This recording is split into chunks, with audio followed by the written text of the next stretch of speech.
आदाब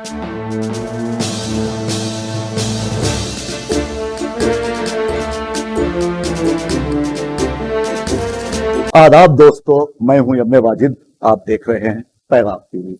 ज्यादा पुरानी बात नहीं कि हमारे माशरे में डॉक्टर होना बहुत फख्र की बात हुआ करती थी और लोग अपने बच्चों को बचपन ही से डॉक्टर बनाने के सपने दिखाया करते थे। इन्हें पूरा करने के लिए तलबा को नीट का इम्तिहान देना होता है, जो मुल्की सतह का मेडिकल साइंस में दाखिले का टेस्ट होता है। अब नीट की स्टेट रैंक लिस्ट मंजर आम पर आ गई है। इसके आने आने तक तलबा में बेचैनी देखी गई। हमारे मुल्क के तालीमी निज़ाम में मौजूद नक़ाइज़ भी हमने देखे। गैर जिम्मेदार अमले की लापरवाही के अलावा मुजरिमाना तलबा पर किए गए सख्ती का भी हमने नोट लिया।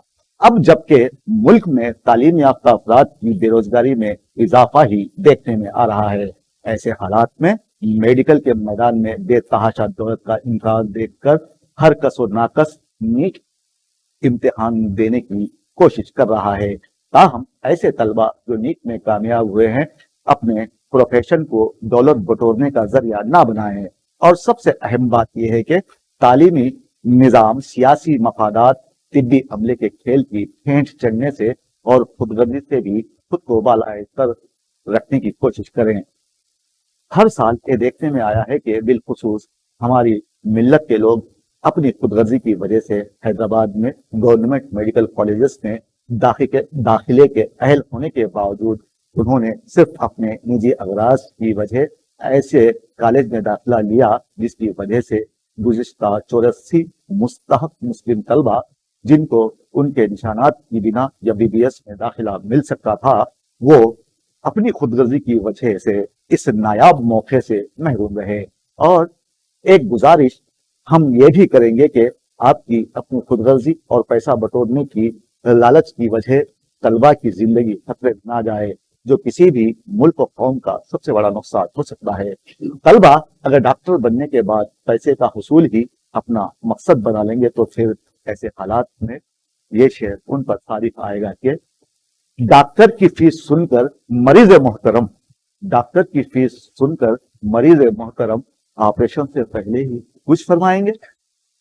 आज हमारे साथ मौजूद है मेडिकल काउंसलिंग एक्सपर्ट जनाब अब्दुल रब आरिफ साहब, जो तलबा के शुकूक व शुबहात को दूर करते हुए उनकी बेहतर रहनुमाई करेंगे। आप किसी तारुफ के मोहताज नहीं, आपको शहर भर में और दुनिया भर में लोग जानते पहचानते हैं, हर एक के हर दिल अजीज हैं। रब साहब अस्सलाम वालेकुम। वालेकुम अस्सलाम। कैसे हैं जनाब? अल्लाह का एहसान। तो रब साहब आपका बहुत बहुत इस्तकबाल है पैगाम टीवी में। पैगाम टीवी जो कि बहुत जल्द आपके घरों में भी आप देख सकेंगे। तो अभी तो हम यूट्यूब पर हैं। जी। तो रब साहब, तलबा आपसे जानना चाहते हैं कि पिछली बार जब आपने इंटरव्यू दिया था, मुझे जो इंटरव्यू दिया था आपने, उसमें आपने कहा था 455 460। जी। तो मुझे लग रहा है आपका जो आंकड़ा है बराबर उतर चुका है। और मैं यकीन के साथ कह सकता हूं ये उतरेंगे, क्योंकि बरसों से आपको देख रहा हूं, आपने जो भी ख्यासाराइयां की थी वो सच साबित हुई। तो अब जो आंकड़ा आपने बताया था, यहीं से शुरू करते हैं। जी। आप बताइए, आने तक रिजल्ट आने तक या रैंक लिस्ट आने तक खुदा करके अभी आई है। जी। तो ऐसे में वो तलबा जो अब आपको देख रहे हैं वो ये जानना चाहते हैं कि आपका कट ऑफ क्या रहेगा और आगे के मरहले में उन्हें क्या क्या करना है। दरअसल वजह साहब, कट ऑफ जो वर्कआउट होता है ना, ये कोई इल्म नुजूम नहीं है, जिसको आप एस्ट्रोनॉमी कहते हैं या इल्म नफ्सियात। ये इल्म नुजूम नहीं है, ये जो है ना आंकड़ों का खेल है। स्टैटिस्टिक्स और फिगर, फैक्ट एंड फिगर्स आपके सामने होते हैं। बिल्कुल। खाली आपको अपना थोड़ा वक्त देना पड़ता है, जिसके लिए मैं अपनी कुछ रातें जो है ना तलबा के लिए नजर कर देता हूँ और उसको वर्कआउट करता हूँ। जैसे हमारी पुराने लोग कहा करते थे कि भाई खाना पकाने के बाद टोटल जो है ना भगोनों को मत के देखने की जरूरत नहीं, 2 दाने मतने से पता चल जाता। तो जब रैंक डिक्लेयर हुआ तो उसी वक्त अंदाजा हो गया। मैं 4-6 बच्चों से जो है ना पूछ लिया कि आपका रैंक क्या है, आपके मार्क्स क्या है। तो उसको और लास्ट ईयर के जो रैंकिंग थी उसको कंपेयर कर लेंगे आप। भी था तो फर्क होता ही है। अब हम कोई फरिश्ते तो है ही नहीं भाई जो बोल दिया एग्जैक्ट होने वाला है, लेकिन 5-10 मार्क इधर 5-10 मार्क उधर के हिसाब से तो 455 जो लास्ट टाइम मैंने बोला था, आज भी अल्लाह के फजल और करम से वो मेरी क़ियास आराई सही उतरने वाली है इंशाल्लाह। हाँ इंशाल्लाह। और जो बच्चे 455 तक मार्क्स लिए हैं, अच्छा मैं 480 और 490 का भी एक फिगर दिया था, 500 500 480 500 510, तो वो जो है ना ओसी के लिए, ओपन कैटेगरी के लिए है। तो आज भी वो भी अपनी जगह वो है समझिए। लेकिन जो कट ऑफ हो जाएगा, जिसको आप माप ऑफ राउंड के बाद में जो क्लोजिंग जो इसको करेंगे, तो इंशाल्लाह बच्चों को जो है ना, मुस्लिम तलबा की बात कर रहा हूँ खासतौर से, शेड्यूल ट्राइब वगैरह के वो जो बच्चे मेरे को इंडिविजुअली फोन कर रहे हैं, उनको उनकी फिगर भी दे रहा हूँ मैं। नहीं रब साहब, यहाँ पर मैं आपको रोक रहा हूँ, माजूर खा हूँ। नहीं बोलिए। एक्चुअली तलबा मुझसे पूछते हैं, सर सिर्फ मुस्लिम बच्चों की ही बात क्यों की जाती है, तो गैर मुस्लिम बच्चों की भी बात कीजिए। नहीं, उसकी वजह ये देखिए, मेरे को गैर मुस्लिम बच्चे जितने 14-15 बच्चे मेरे पास जो है ना, मेरे व्हाट्सएप में फीडेड है, तो वो लोग इंडिविजुअली मेरे से पूछ लेते हैं। ये जो बच्चे हैं, जैसे शेड्यूल कास्ट हैं, जैसे शेड्यूल ट्राइब है, बीसीसी की बच्ची है, लड़की क्रिश्चियन लड़की है, तो ये लोग क्या है मालूम है, सिर्फ इनकी 1 या 2 क्या मामला होता है। तो ये जो हमारी जो यानी ये यूट्यूब पे जो हमको जो ज्यादातर बच्चे देखते हैं, तो माइनॉरिटी को बिलोंग करते हैं, तो इस वजह से क्या होता है मालूम, उस तरफ हमारा ज्यादा होता है। इन लोगों को इंडिविजुअली बताता हूँ। अच्छा, बीसी का शेड्यूल का कट ऑफ अगर मैं यहाँ बताऊं तो इनको कोई फायदा होने वाला नहीं। सर यहाँ पर एक सवाल और एक उठता है जी जी, कि जो गैर मुस्लिम तलबा और तालिबात हैं, जी जी, मुझे भी फोन आते हैं उनके भी, बिल्कुल, वो भी आप 2 डिजिट या 3 डिजिट में रख लीजिए जी बस। लेकिन जो मुस्लिम बच्चों के जो फोन्स आते हैं वो सैकड़ों में आते हैं, बेहिसाब आते हैं। तो इससे आप क्या मुराद लेंगे कि माइनॉरिटी के बच्चों में जो सुन्ना फुकदान है? फुकदान नहीं है, दरअसल है क्या, दरअसल मैं इससे पहले ही बता चुका, तेलंगाना जो हमारा स्टेट है, यहाँ के मुस्लिम बच्चे बहुत ही खुशकिस्मत जी, बड़े खुश नसीब, जहाँ पे 4 कॉलेज उनके 4 माइनॉरिटी कॉलेज है, 4% का आपको बीसी रिजर्वेशन है, और ओसी में भी जो है ना 20-25 बच्चे जो है ना, ओसी में मैं वो बात नहीं बता रहा साहब, मालूमात का फुकदान है, मालूमात आपको बेशक, तो इसको दूर करना। अच्छा, बच्चे भी जो है ना मालूमात करना नहीं चाहते, वालिदैन मालूमात करते हैं। यहाँ पे ऐसा नहीं है, जैसा सुचिता अंजलि बच्ची है, वो बच्ची मेरे को डायरेक्ट फोन करती है, अच्छा करके बोलती है सर शेड्यूल कास्ट कैंडिडेट ని నా 432 మార్క్స్ వచ్చాయి, నాకు అడ్మిషన్ దొరుకుతుందా ఎంబీబీఎస్ లో లేదా, तो लास्ट ईयर का कट ऑफ में शेड्यूल का था, देखिए उसको बता देता हूँ कि అవునమ్మా పర్వాలేదు, మీరు ఏ కంగారు పడే అవసరం లేదు, తప్పనిసరిగా మీకు అడ్మిషన్ దొరుకుతుంది। तो मैं तलबा से कहना चाहूंगा, बच्चों खुद मरे तक खुदा नहीं मिलता, ये कहावत है। तो आप लोग अपने वालिदैन का सहारा लेने के बजाय आप खुद सवाल करना सीखिए। मैंने कई बार आप लोगों से मुखातिब होते हुए कहा है कि आप लोग सवाल करना सीखिए और जवाब किस तरह दिया जाता है ये भी देखिए आप, क्योंकि आपके मालूमात में कमी रखते हुए आगे बढ़ना आपकी गलती है। सब अभी देखिए, मैं स्टेशन यहाँ पे टीवी स्टेशन में आने के बाद 3-4 फोन आए जो आपकी मौजूदगी में मैं रिसीव किया, पेरेंट्स बात कर रहे थे, बच्चे बात नहीं कर रहे थे। तो अब एक मैं समझता हूँ कि एक वो हमारा ऐसा होता है, ट्रेडिशन बन गया है हमारा, एक बच्चों को दबाया जा रहा है। दबाया नहीं जा रहा है, बच्चे जो है ना इन्वॉल्व भी नहीं होना चाहते मेरी नजर में, खुद पढ़ना उन्हें है। माँ बाप है ना, देख लेते हमारे को क्या करना है, अपन आराम के साथ 4 बजे तक सोते रहो, उठो तैयार हो जाओ, फिर दोस्तों में चले जाओ, ऐसा मामला है समझिए। तो खैर वो एक अलग रेली बातें हैं। तो साहब हम बात कर रहे थे कट ऑफ मार्क्स की बारी, तो कट ऑफ में जो है अभी भी इंशाल्लाह जब क्लोज होगी काउंसलिंग तो 455 और कुछ और भी अगर नीचे आ सकता है। अच्छा, ये जो लिस्ट रैंक की आई है, स्टेट की जो रैंक लिस्ट आई है, ये भी मुसद्दका नहीं, ऑथेंटिक नहीं, नकाइस से भरपूर है। उसकी वजह ये है कि खुद KNR के रजिस्ट्रार जो है ना एक कोरिजेंडम इशू किए हैं, जो आम लोगों को नहीं मालूम है। मेरे कांटेक्ट में जितने लोग हैं व्हाट्सएप पे मैं उनको फॉरवर्ड किया हूँ, वो खुद बता रहे हैं कि ये जो हम लिस्ट इशू किए हैं, वो लिस्ट में कई इनाम छूट गए हैं। अच्छा, तो उसकी वजह से आप लोग पैनिक होने की जरूरत नहीं, परेशान होने की जरूरत नहीं। एनटीए की मुजरिमाना गफलत नहीं कही जा सकती। सब एनटीए इस साल तो एनटीए का रोल जो है ना इतना मुश्तबा रहा है, और उसके ऊपर डिस्कस करना ही बेकार है, वक्त खराबी है। जो होना था हो गया, समझिए, अभी हो रहा है जी। कल भी कोर्ट का केस था, कल भी सुप्रीम कोर्ट में केस था, तो ये कई जो है ना कंट्रोवर्सी में हमारी बग्गर जबान में बोलते घोड़ बना के छोड़ दिया एनटीए वाली। एडमिशन को, मेडिकल एडमिशन को घुड़ कचरे की तकनी जबान का मुहावरा, कचरे की कुंडी बना के छोड़, तो वो यूं करिए, उनको छोड़ दीजिए आप। तो अब ये जो कई नाम जो गायब हैं जी, ये अपने आप को किस तरह ढूंढें? हाँ, तो अब KNRHS से जब नोटिफिकेशन आएगा, अच्छा ये जो यानी लिस्ट इशू हुई है, इसकी वजह भी ये है कि लोग बहुत यानी बेचैन में, इस तरह भी कैफियत में मुब्तला हो गए। तो वो प्रेशर जो है ना NTA पे पड़ रहा था, तो लोग ये सोचे कि भाई अगर चीज को हम प्रोलॉन्ग करेंगे तो खुदा ना खासा रेवोल्यूशन आ जाएगा, लिहाजा इनके जहनों को जो है ना पलटा दिया जाए, मुंतशिर किया जाए। क्या करेंगे? तो बोले कि स्टेटमेंट डिक्लेयर कर दो। अब वो उसमें ही परेशान रहते, स्टेट में परेशान रहते, हमारी तरफ तक नहीं आते। सही बात। स्टेट वाले अपनी काउंसलिंग उस वक्त तक शुरू नहीं कर सकते जब तक कि ऑल इंडिया की काउंसलिंग शुरू नहीं होती। सही बात। तो ऑल इंडिया की काउंसलिंग उसी वक्त शुरू होगी जब MCC जो है ना उसको टेकअप करेगी। सही बात है। तो MCC का तो अब तक कोई उसमें इसे दखल ही नहीं है, अभी तो परेशानी NTA की चल रही है। तो MCC का कोई नोटिफिकेशन ही नहीं आया। ऐसे हालात में फिर बच्चे क्या करें? बच्चे ये परेशानी में रहना, मेरा नाम नहीं आया, वो मुसलमान में मेरा नंबर इतना हो गया, माइनॉरिटी में मेरा, ये बोरानी में लगा दिया। तो हम तो ये भी सुन, आप रोटी दाल से लगा दिए साहब। मेरे कानों में यहाँ तक एक बात आई है कि यहाँ पर कोई साहब हैं जो माइनॉरिटी लिस्ट भी निकाल चुके हैं। अच्छा, उसमें कई मुस्लिम नाम गए हैं। अच्छा, पहले तो इसे क्या समझा जाए? क्या समझा जाए? मनमानी समझा जाए, मनमानी कर रहे हैं, बेवकूफी समझा जाए। देखिए दरअसल क्या है, मेडिकल कोर्स जो है ना ये कितना यानी नोबल प्रोफेशन है, और हमारे कंट्री में खास तौर पे जो है ना इसका डिमांड बहुत ज्यादा है, मांग बहुत ज्यादा है, और उसकी जो सर्विंग है, जो पहुंच उन लोगों तक पहुंचने की बिल्कुल 1% भी नहीं है। तो उसकी वजह से इसका डिमांड जो है ना दूसरी कोर्सेज की बनिस्बत बहुत ज्यादा है। अच्छा, तो अब जहाँ जिस चीज में जो है ना मांग ज्यादा हो जाती है तो वहां पर माफिया भी इन्वॉल्व हो जाते हैं। सही बात। तो अब जब जहां पर माफिया इन्वॉल्व हो गए तो सारी गंदगियां शुरू हो जाती है। तो ये सारे परेशानियां हर आदमी जो अपना अपना दे रहा, चलने दीजिए, ऐसा कोई वो नहीं है। आखिर में जाके वो यानी ऊंट किस करोड़ बैठता है वाला मामला होता है। सही बात है। तो अब ऑल इंडिया कोटा जब तक डिक्लेयर नहीं होगा, ऑल इंडिया की यानी काउंसलिंग डिक्लेयर नहीं होगी, ये KNRHS तो कल NTRU वाले भी स्टेट रैंक लिस्ट डिक्लेयर। वो क्या है रब सब?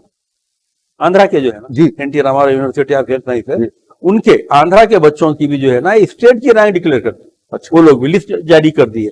भाई ऑल इंडिया लिस्ट नहीं है हमारे पास, कंपेयर करने के लिए नाम नहीं है। अब जैसे जो बच्चे के नाम नहीं आए उनको कैसे मालूम हो कि भाई उनका ऑल इंडिया की लिस्ट में नाम है या नहीं? रैंक कार्ड लेके बैठे हैं आप खाली। तो ऑल इंडिया की लिस्ट अगर से हो तो रैंक कार्ड से वो कंपेयर कर लेगा कि भाई ऑल इंडिया की लिस्ट में आपका नाम है या नहीं है। अब आप खाली रैंक कार्ड से बोल रहे हैं कि साहब मैं तो पास हो गया, मैं एलिजिबल हूं और मेरा नाम स्टेट में नहीं है, तो आप बोल रहे हैं कि जब आप रजिस्ट्रेशन करेंगे उस वक्त आप अपना नाम डाल दीजिए, हम उसको एक्सेप्ट कर लेंगे। तो अब आगे चल के हिजानी कैफियत, हिजानी अभी से शुरू हो गई है। हिजानी कैफियत कई बच्चे औरंगल को गए हैं। आखिर में मैं बच्चों को बोला कि आप लोग भागने की जरूरत नहीं है, नोटिफिकेशन खुद रजिस्ट्रार दिए हैं कि आप लोग जो है ना क्या पैनिक होने की जरूरत नहीं है, किराया लगा के भाग रहे हो, वाले साथ में जा रहे हैं, तो ये सब परेशानी की जरूरत नहीं है। आप जब रजिस्ट्रेशन करवाएंगे उस वक्त आपका नाम इंक्लूड कर लिया जाएगा इस लिस्ट में। तो अब खैर इसको भी अगर हम पकड़े चलते हैं 19-20 का फर्क आ जाएगा, समझे, कुछ और 20-25 बच्चे ऐड हो जाएंगे। अच्छा, 20-25 बच्चे जो है ना कुछ बाहर भी जा सकते हैं, जो जनरली हैदराबाद में नहीं होता। हमारे बच्चे तो जो है ना क्या बोलते हैं, फिसल बंडा छोड़ के कोठी को नहीं जाना चाहते। सही है। जहाँ पे उस्मानिया मेडिकल कॉलेज है, वो फिसल बंडे से वहां तक नहीं जाना चाहते वो लोग। वो बच्चे तो दायरे ऑल इंडिया लिस्ट में तो हमारे बच्चे जाते ही नहीं है। अब कोई जाते भी हैं समझिए तो भी ये बराए नाम शादो नादिर 1-2 निकल गए तो चले गए समझिए। लेकिन अब जो लिस्ट जितनी बनी हुई है उसके एतबार से 20-25 और ऐड हो जाएंगे नाम जो छूट गए हैं। वो बच्चे जो फासले का या फिर दूरी का तखमीना नहीं लगाते, ऐसे बच्चों पर एक शेर था दिखाता है रफ्तार जी जी, जो मेहनत करते हैं, तालीम हासिल करते हैं, डॉक्टर बनते हैं और कौम की मदद फरमाते हैं।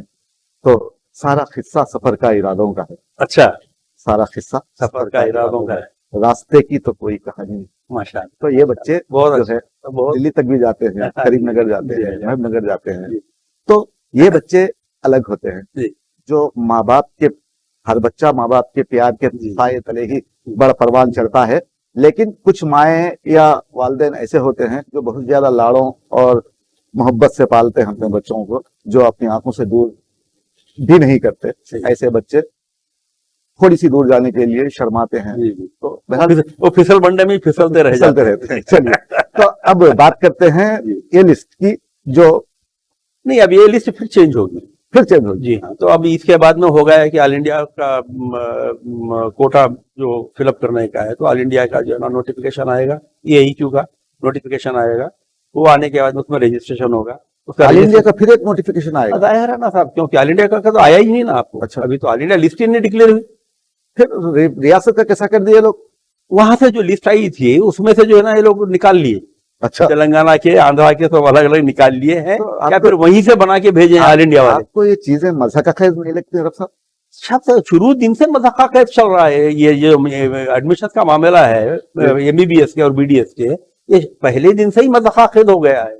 आप ऐसी चीजें, आप यहाँ तक ही पूछ रहे हैं कि भाई आप कौन से स्कूल में पढ़े जी, आपके घर में कितनी लड़कियां हैं, आपकी बहनें कितनी हैं, आप स्कूल में पढ़े तो वो कौन से डिस्ट्रिक्ट में है, कौन से शहर में है, और कौन से इलाके में है, जिसका पिन कोड नंबर क्या है। आप ये मज़ाक़ खैर बात नहीं है। इसका मतलब ये है कि तलबा को परेशान किया जाए? ये सिर्फ आप जो मज़ाक़ खैर बोल रहे हैं, मज़ाक़ खैर भी नहीं बल्कि बेवकूफ बनाने वाली बातें हैं।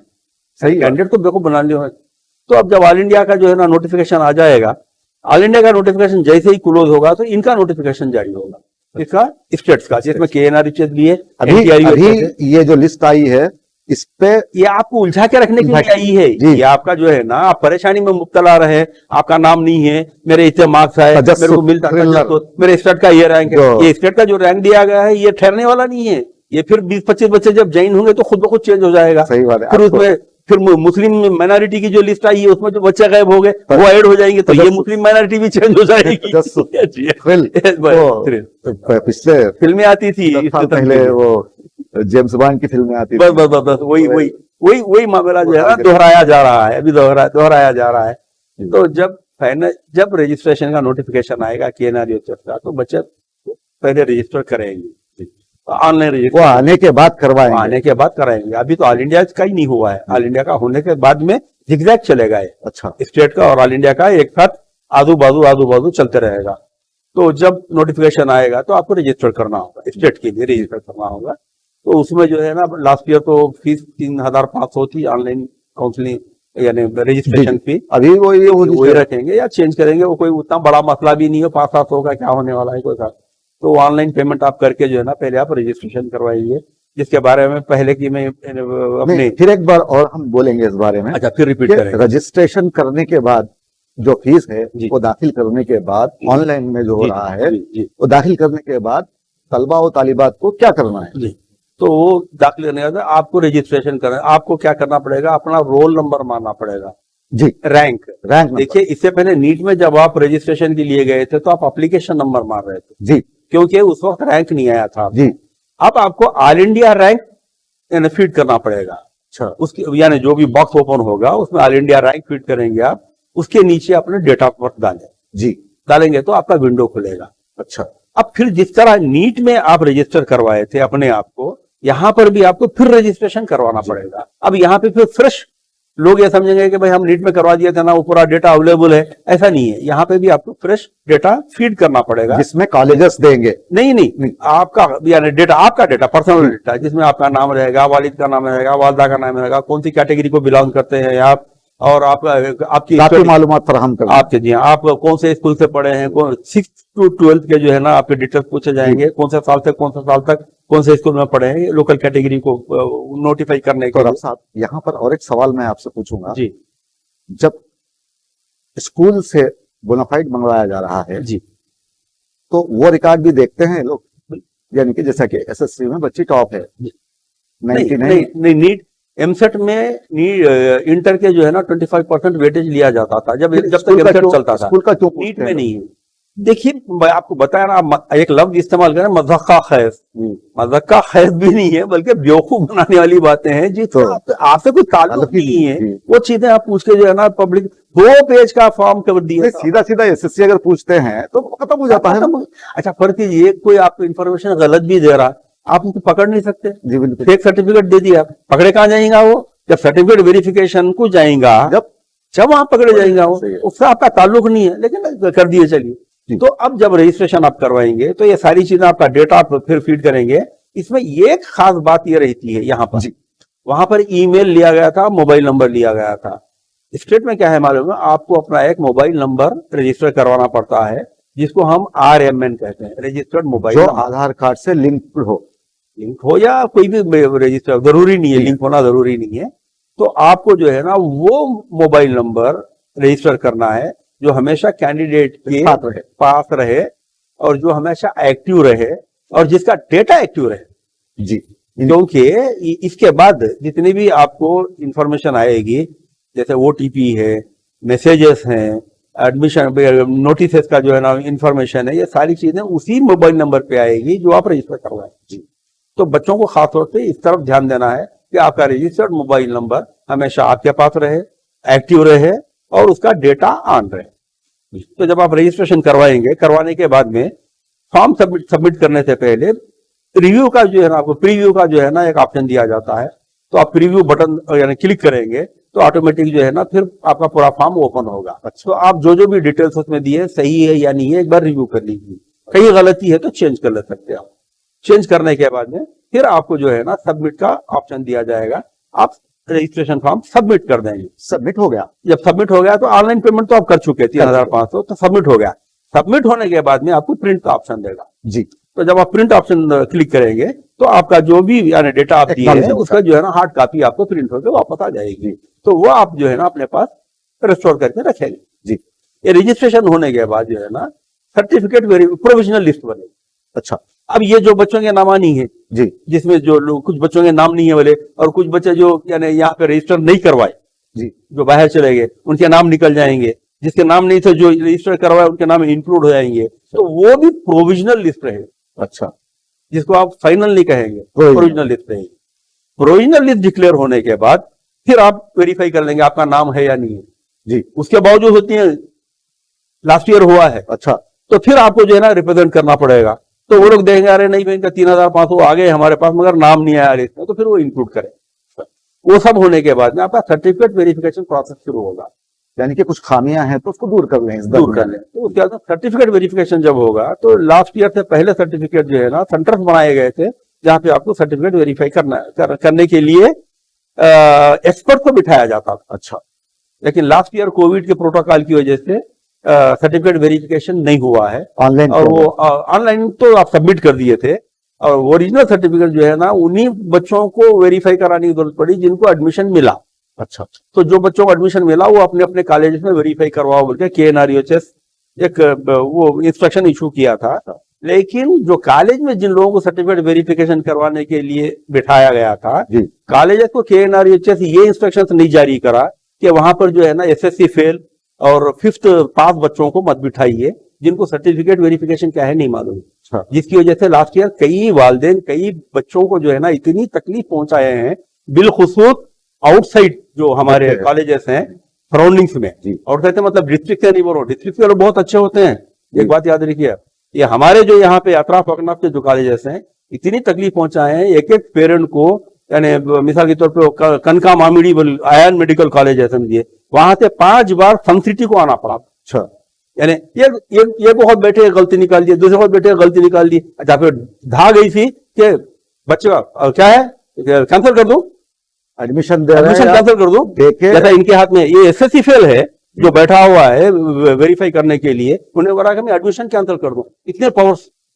तो ये KNREHS की कमजोरी है। उनको चाहिए था कि कॉलेज को आप इंस्ट्रक्शन इशू करते, your duty is only to gather the certificate forward it to us, क्योंकि आपके पास एक्सपर्ट कमेटी बैठी हुई है। सही बात है, वो लोग देखेंगे। नहीं तो कॉलेज को जो है ना हमारी कमेटी के मेंबर आएंगे, वो लोग वेरीफाई करेंगे, फिर उसको सर्टिफाई करके देके चलेंगे। नहीं, बहरहाल वो मनमानी चली समझिए। तो हो सकता है इस साल वो क्लियर नहीं हो, फिर सर्टिफिकेट वेरिफिकेशन सेंटर बनाएंगे, इनके एक्सपर्ट वहां पर बैठेंगे, तो सर्टिफिकेट वेरिफिकेशन जब हो जाएगा। तो डॉक्टर साहब सर्टिफिकेट वेरिफिकेशन करने के लिए इतना प्रॉब्लम है, तो हमारा डाटा नहीं है यूनिवर्सिटी से या बोर्ड ऑफ इंटरमीडिएट में जो भी डाटा है उसके जरिए हम चेक नहीं कर सकते। हमारे पास वक्त है उतना।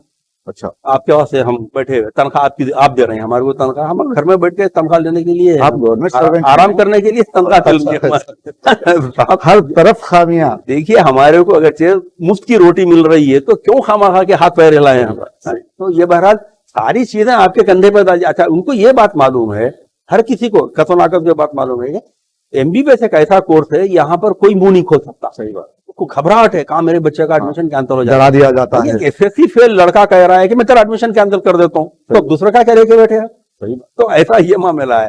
तो जब सर्टिफिकेट वेरिफिकेशन डेट क्लोज हो जाएगी, होने के बाद जो है ना, जब आपको एक लिस्ट जारी होगी जिसको हम कहते हैं फाइनल, जी, स्टेट की फाइनल लिस्ट है वो, तो उसमें जो ऑल इंडिया के जो चले गए बच्चे वो लोग चले जाने वाले गए, कोई एम्स में चले गया, कोई जिपमर में चले गया, जो नहीं होता 90% हमारे पास नहीं होता है। और वो तो छोड़िए, मैं आपको बताया ना, फिसल बंडे से कोठी कितनी दूर है। सही बात। हम नहीं जाते फिसल बंडे में, फिसलने की हमारे को आदत है।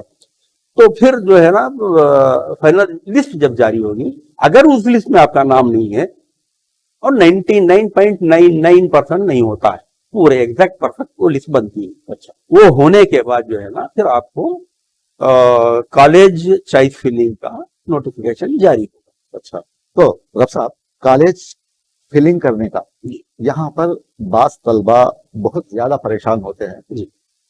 समझिए 15 कॉलेज है जी, उसमें गवर्नमेंट भी है और प्राइवेट भी है, तो कोई बच्चा पूरे 15 कॉलेज को टिक कर सकता है? देखिए, हमारे पास टोटल एमबीबीएस के 33 कॉलेजेस जी, और बीडीएस के 13 कॉलेजेस, डिटेल बाद में दूंगा मैं वो, तो मतलब हो गए 46 टोटल का है।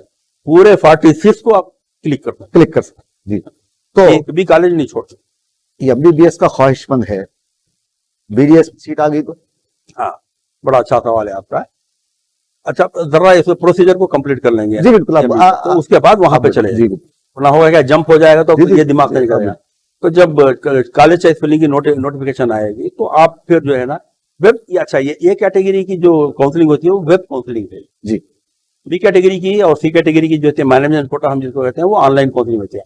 ऑनलाइन काउंसलिंग जो है ना, फिजिकल काउंसलिंग होती है। अच्छा, वेब काउंसलिंग ये है कि आप अपने घर में भी बैठ के जो है ना ऑप्शन फिलअप कर सकते हैं, हर चीज घर में बैठ के कर सकते हैं, आपको कहीं जाने की जरूरत नहीं, सिवाय सर्टिफिकेट वेरिफिकेशन के, जो लास्ट ईयर नहीं हुआ, वो भी नहीं हुआ था, सिर्फ कॉलेज में आपको जाना पड़ा था। तो आप जो है ना अपने घर में बैठ के, अगर आपके पास जो सिस्टम है, चाहे वो डेस्कटॉप हो, लैपटॉप हो या नोट पैड हो, जो भी है, तो वो अगरचे एक्सप्लोरर 11 के ऊपर का है, एक्सप्लोरर 11 के ऊपर का है, तो आप अपने घर में बैठ के कर सकते हैं। पेन ड्राइव में जो है ना आप वो ले लीजिए, जाके प्रिंट आउट निकाल लीजिए। लेकिन रजिस्ट्रेशन के वक्त में आपको दो चीजें वहां पे रखना, एक तो आपकी फोटो स्कैन करनी होती है जी, दूसरा जो है ना आपकी सिग्नेचर करना होता है। तो वो सिग्नेचर पैड जो है ना इंटरनेट सेंटर पे होता है, हमारे घर में तो होता नहीं है, इसीलिए अगर आपके पास प्रिंटर है तो वो घर में भी कर सकते हैं। तो आप कुछ बच्चे क्या करते हैं, व्हाइट पेपर पर साइन करके उसको स्कैन करके जो है ना उसको डाल देते हैं। तो उस ऐसे बात है, बेहतर ये कि इंटरनेट सेंटर पे जाइए, 20-25 रुपए जो भी उसका दे के कर दिए, तो वो आसानी से काम हो जाता है। तो अब जब कॉलेज फिलिंग का मामला आएगा, तो आप जैसे ही अपना, अब यहाँ पे आपका डेटा ऑलरेडी आप फिलअप कर चुके, रजिस्ट्रेशन करवा चुके, तो आप जैसे ही अपना रैंक मारेंगे और डेट ऑफ बर्थ मारेंगे, तो आपका डेटा खुल जाएगा आपको। और डेटा के नीचे फिर आपको जो है ना लेफ्ट में एक वो आएगा कि कॉलेज चॉइस फिलिंग जी, तो उसको आप क्लिक करेंगे। तो उसको जब क्लिक करेंगे तो कॉलेज का जो है आपको वो फॉर्मेट ओपन होगा। फॉर्मेट में दो हिस्से बनेंगे, एक तरफ आएगा कोर्स, दूसरी तरफ आएगा कॉलेज। तो कोर्स में दो कोर्स आएंगे, एमबीबीएस, बीडीएस, दो ही कोर्स आएंगे। इधर जो है ना कॉलेजेस के नाम रहेंगे। तो जैसे आप एमबीबीएस को क्लिक करेंगे तो एमबीबीएस के पूरे 33 कॉलेजेस के जो है ना नाम खुल जाएंगे, पूरे 1 से 33 तक के नाम आ जाएंगे। अब उसमें आपको जो है ना कौन सी कॉलेज आपका प्रेफरेंस का है, कौन सी कॉलेज आप पहले आप वो अपने हिसाब से नंबर 1 पे कौन कॉलेज, नंबर 2 पे कौन सा, आप अपने हिसाब से उसको कर लेंगे। ये होने के बाद आप जो है ना बीडीएस के भी लिए आप अगर चाहते हैं, करना चाहते हैं, बाद बच्चे कॉन्फिडेंट रहते हैं कि भाई हमारे को बीडीएस का करने की जरूरत नहीं है, मेरा 600 वो मार्क्स है, कहीं को खामा के वक्त खराब करूं, तो एमबीबीएस का क्लोज करके वो खत्म कर देगा। जो बच्चों के जैसा मैं बताया 455 है, 460 के रेंज के, तो वो लोग बीडीएस में भी जो है ना बीडीएस को क्लिक करेंगे तो बीडीएस के 13 कॉलेज खुल जाएंगे। तो फिर उसमें आप 1, 2, 3 के हिसाब से अपने हिसाब से जो है ना सेलेक्ट कर लेंगे। ये करने के बाद आपके 46 कॉलेजेस जो है ना आपको स्क्रीन पे दिखते रहेंगे। अब यहाँ पे एक डाउट आ गया आपको, जैसा मैं फर्स्ट कॉलेज में जो है ना गांधी लेना चाह रहा था, बजाय तो उस्मानिया पड़ गया, तो उसको चेंज करना है, तो आपको चेंजिंग ऑप्शन है जी। अभी आप रिव्यू में सबमिट नहीं किए हैं यहाँ, आप व्यू उसमें, तो चेंजिंग ऑप्शन में क्या होता है कि 2 एरो मैक्स आते हैं कॉलेज की तरफ, एक ऊपर अपवर्ड रहता है, एक डाउनलोड होता है कॉलेज। तो आप उसको अगर क्लिक करेंगे अपवर्ड को, तो नीचे की कॉलेज को आप सिलेक्ट करके ऊपर ले आके बिठा सकते हैं, ऊपर की कॉलेज को डाउनलोड क्लिक करके नीचे लाके बिठा सकते हैं। तो वो आप जो है ना अब एक बार आप सेटिस्फाई हो गए जो कुछ आप फिलअप किए बिल्कुल सही है, जब आप उसको सबमिट करेंगे, जैसे ही आप सबमिट करेंगे तो आपके RMN पे जो है ना OTP आए। अच्छा, अभी मैं आपको मोबाइल का जो अहमियत बता रहा था, वो OTP आपको 7 सेकंड के अंदर जो है ना फीड कर देना। सिर्फ 7 सेकंड के अंदर अगर 8 सेकंड हो गए तो वो डिसअपियर हो जाता, फिर नया वो करना। आप देखिए, हम ATM में जो है ना पैसा निकालने को जाते हैं, उन्हें आपका जो है ना पिन पूछता, आप पिन टाइम पे नहीं मारे, टाइम आउट बोल के दे देता। सही है, टाइम आउट तो फिर आप उसको करना। एक दफे का जिक्र है साहब, आपने याद दिलाया तो बात करते हैं थोड़ी सी अच्छी चीज। तो एक बार ATM में मैं गया जी, तो कुछ 5,000 रुपए निकाल रहा था जी। तो मैं पैसे आ गए बाहर, मैं कार्ड निकालने पैसे लेने जा रहा हूँ, चले गए पैसे। तो ये क्या है? नहीं, अब रुक गया है, अब वो सिस्टम को क्लोज कर दिया। एक बार पैसा आ गया ना, अब वापस नहीं जा रहा वो पैसा, वो खत्म हो गया सिस्टम। पहले ट्रे आके चले जाती, अब आप पैसा आ जा रहा, ट्रे चले जा रही, पैसा वो बाहर ही रह जा रहा। अच्छा, तो आप निकाल लिया, अब आप कोई मसला नहीं रहा उसका। अब इसमें क्या मसला है? अब इसमें जो है ना, जैसे आप OTP अपने टाइम पे नहीं किए तो वो डिसअपियर हो जाएगा, फिर से आपको सबमिट करना पड़ेगा, फिर OTP आएगा। अगर 3 बार ऐसा होता है टाइम पे आप OTP नहीं, तो ब्लॉक हो जाएगा। फिर ब्लॉक हो जाएगा तो फिर अब ओपन करने के लिए फिर आपको भागना पड़ेगा, NTA या KNRHS वगैरह जाना, आपका फील्ड ओपन करवाना। 10 बार दे सकते थे ना? नहीं देते। तो कितना आपके पास जो है ना 28-29 हजार बच्चे हैं। पहले तो आपकी वेबसाइट खुलती नहीं है, ये है रोना है। फिर दूसरा क्या है, आप 3 बार दे रहे हैं, अब 10 बार दे दो ना बच्चे को, क्या है? तो ये होने के बाद जो है ना, जैसे आपका साहब OTP आप फिलअप है, उन्हें बोलता है कि फॉर्म सबमिट करो जी। तो आप सबमिट कर दिए, सबमिट करते फिर प्रिंट ऑप्शन आएगा, तो प्रिंट ऑप्शन आप क्लिक करेंगे तो आपका फॉर्म जो है ना प्रिंट होके आ जाएगा, जिसमें आपके कॉलेज जो आप वो किए थे ना, उसकी कॉपी आप निकाल लीजिए, हार्ड कॉपी। आपके अमाल आपके सामने आ जाएंगे, वो आप निकाल के रख लीजिए। ये जिस दिन क्लोज हो जाएगी ये डेट, उसके 8-10 घंटे, अब तो तेजी करेंगे ये लोग, वरना 24 घंटे के अंदर जो है ना कॉलेज अलॉटमेंट शुरू हो जाएगा। तो जब कॉलेज अलॉटमेंट होगा तो आपके फोन पर RMN, फिर RMN का वो है, उस पर जो है ना मैसेज आएगा, you have been allotted for college. Report to the after downloading the allotment letter, you report to the college along with allotment letter and original certificate as well complete tuition fee. अब रब साहब, यहाँ तक बात हो गई, तो मैं उस तालिब इल्म की बात करूंगा जिसका नाम ताज है। उन्होंने मुझसे सवाल किया था कि मेरे मार्क्स हैं 490। 490 जी। तो अगर मैं MBBS के कॉलेजेस को टिक करूंगा और साथ ही साथ मुझे पता नहीं कि BDS में भी मिलेगी या नहीं, उसको भी टिक करूंगा और मुझे दक्कन में आ जाए, तो मुझे MBBS करना नहीं है, बाद में मेरा दिल बदल जाता कि मैं जो है उसका BDS करूं, तो ऐसे मौके पे क्या किया जाए? बहुत अच्छा सवाल है आपका। तो अभी मैं आपको बताऊं, जैसे कि आपको ये आ जाएगा, मतलब मैसेज आ जाएगा फोन पे, तो आप जो है ना अपने पास से, अगर चाहे आपके पास फैसिलिटी है तो आप कर सकते हैं, प्रिंटर है तो आपके पास कर सकते हैं, नहीं तो इंटरनेट आने के बाद मैसेज आने के बाद आप जो है ना अलॉटमेंट लेटर को डाउनलोड करना पड़ेगा। उसकी फीस यूनिवर्सिटी की जो है वो 10,000 रुपये रहेगी। अच्छा, ये सारी बात हम सिर्फ ये कैटेगरी की कर रहे हैं, वेब काउंसलिंग की कर रहे हैं, हम बी कैटेगरी मैनेजमेंट नहीं, ऑनलाइन की नहीं कर रहे हैं, सिर्फ वेब की कर रहे हैं। तो जैसे उसकी अब 10,000 रुपये ऑनलाइन फीस पे कट जाता है। फी पेमेंट का तरीका ये है कि ये ऑनलाइन फी जो है ना गेटवे पेमेंट है जी। ये सिर्फ 3 चीजों से होती है, credit card, debit card and net banking. आपका गूगल पे, भीम पे ये काम में नहीं आएगा ये। तो आप जो है ना ये 3, क्रेडिट कार्ड, डेबिट कार्ड और ऑनलाइन किसी भी कार्ड से कर सकते हैं, आपका ही होना जरूरी नहीं। सही बात, दोस्त का ले सकते, किसी का भी कर सकते। आप 10,000 जब पेमेंट करेंगे तो आपका अलॉटमेंट लेटर जो है ना वो डाउनलोड होकर आ जाएगा। तो जैसे मैं यानी एडमिट कार्ड के लिए 2 कॉपी निकालो बोला था बच्चों को, ये भी जो है ना आप 2 कॉपी निकालिए, क्योंकि एक आपको सबमिट करना पड़ता, तो एक आप में रिकॉर्ड में रखने के लिए आप निकाल लीजिए। जैसे अलॉटमेंट लेटर आपके पास आता है, अलॉटमेंट लेटर ले लीजिए और अपने ओरिजिनल सर्टिफिकेट का बंडल, सर्टिफिकेट में मैं जब आऊंगा तो सारी चीजें, मतलब कौन से सर्टिफिकेट आपको रखना है, और उसके साथ 2 जीरोक्स कॉपी का सेट, ओरिजिनल सर्टिफिकेट का सेट जी, 2 जीरोक्स कॉपीज के सेट जो सेल्फ अटेस्टेड बाय कैंडिडेट, अच्छा कैंडिडेट अटेस्ट करेगा। आप किसी प्रिंसिपल से, किसी गजेटेड ऑफिसर से अटेस्ट करवाने की जरूरत नहीं है, कैंडिडेट जो है ना फिर उसको नॉन जुडिशियल पे होगा। नहीं वो अलग है, फिर आपका एफिडेविट है वो। और तो ये क्या है डॉक्टर साहब? ये आपके सर्टिफिकेट जो अच्छा। आपके एसएससी का सर्टिफिकेट है, नीट का रैंक कार्ड है, नीट का जो है ना एडमिट कार्ड है, और आपके स्टडी सर्टिफिकेट्स हैं, टीसी है, ये सब जो ओरिजिनल सर्टिफिकेट है, बीसी का सर्टिफिकेट है आपका, अगर जो कोई फी रिइंबर्समेंट लेना चाहते हैं, इनकम सर्टिफिकेट है, तो ऐसे 14 सर्टिफिकेट्स हैं। तो इंशाल्लाह वो डिटेल में आपको बताऊंगा, तो वो हम सेकंड उसमें फेज में जाएंगे सर्टिफिकेट और फी वगैरह के बारे में। तो आपको जो है ना ओरिजिनल सर्टिफिकेट ले लेंगे, या बंडल, पूरा बंडल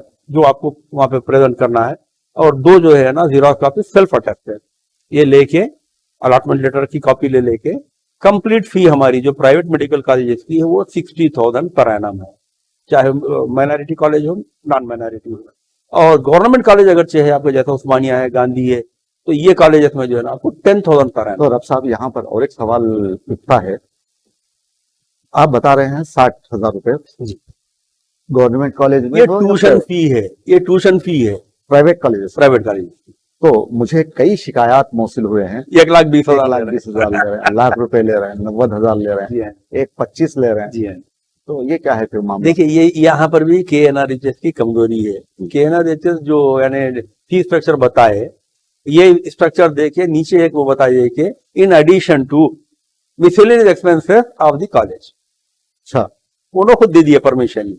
तो जब आप मिसलेनियस एक्सपेंसेस बोले तो आपको मर्जी की बात है, जो चाहेगा। किताबों के, हर कॉलेज का अपना लाइब्रेरी फी बोल के ले लेते, बिल्डिंग फंड बोल के ले लेते, स्पोर्ट फी बोल के। तो इस एतबार से जो है ना आप 1,10,000 1,20,000 पकड़ के चलिए, 60 + 60। लेकिन ये वन टाइम होता है, एक ही साल में लेते हैं, बाद में जो है ना 5-10 हजार का वो डिफरेंस रहता है, वो ले लेते हैं। तो इस एतबार से जो है ना 60,000 रुपए आप 60,000 को DD बना लेंगे।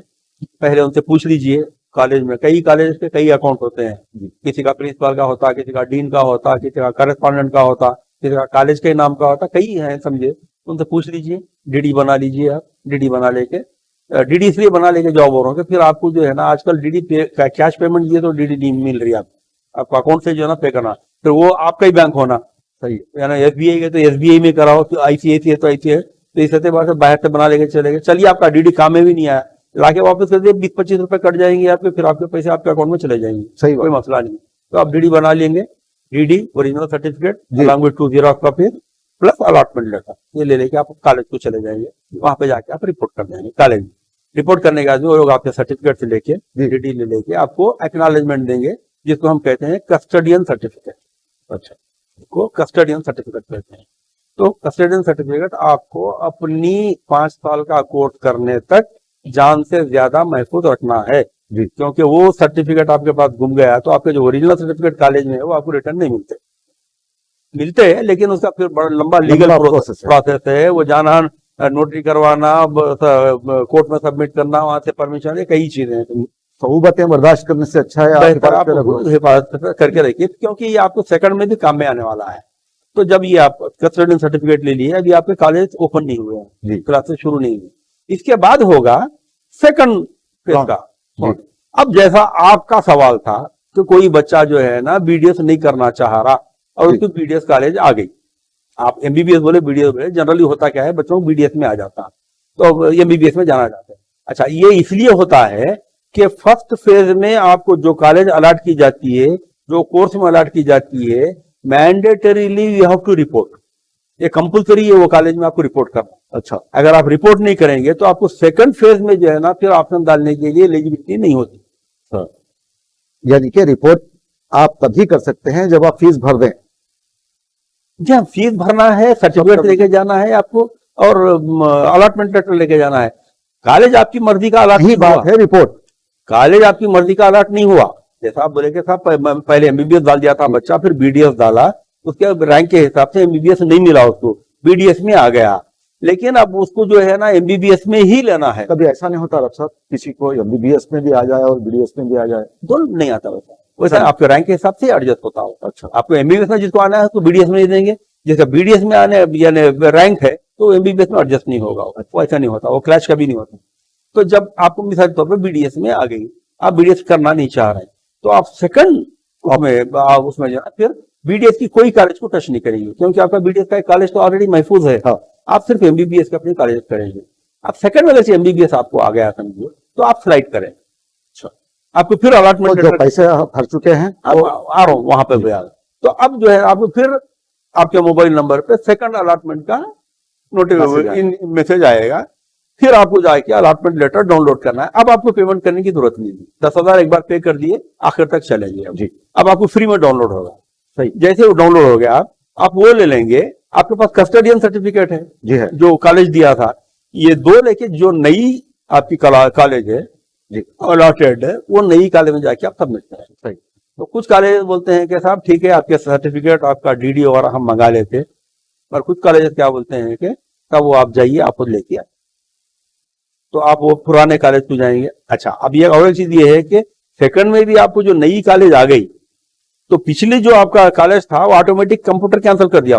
अच्छा, क्योंकि ये सब कंप्यूटर अलॉटमेंट है, ये मैनुअल नहीं है, तो वो चलेगी आपकी कॉलेज। अगर आप सेकंड कॉलेज में रिपोर्ट नहीं करेंगे तो वो भी गई ये भी गई। अच्छा, ये मसला भी हो जाता है। तो सेकंड में जब आपको आ गया तो आप सेकंड कॉलेज में रिपोर्ट करना कंपल्सरी, हालांकि वो भी आपकी पसंद की नहीं है। हाँ, आपकी पसंद की दूसरी कॉलेज है। अच्छा, तो फिर आप माप अप फिर कीजिए, आप थर्ड टाइम फिर कीजिए। माप अप में बहुत कम वक्त रहता है, वक्त रहता है। तो हम लाजमी तौर पे ये कहेंगे तलबा और तालिबात को कि आप यहाँ पर गलती ना कीजिए, आप पहले ही अपनी मर्जी के कॉलेज को सिलेक्ट कर लीजिए अपने रैंक के हिसाब से। तो आ गया तो बेहतर है, नहीं आया तो फिर आगे आप सोच सकते हैं।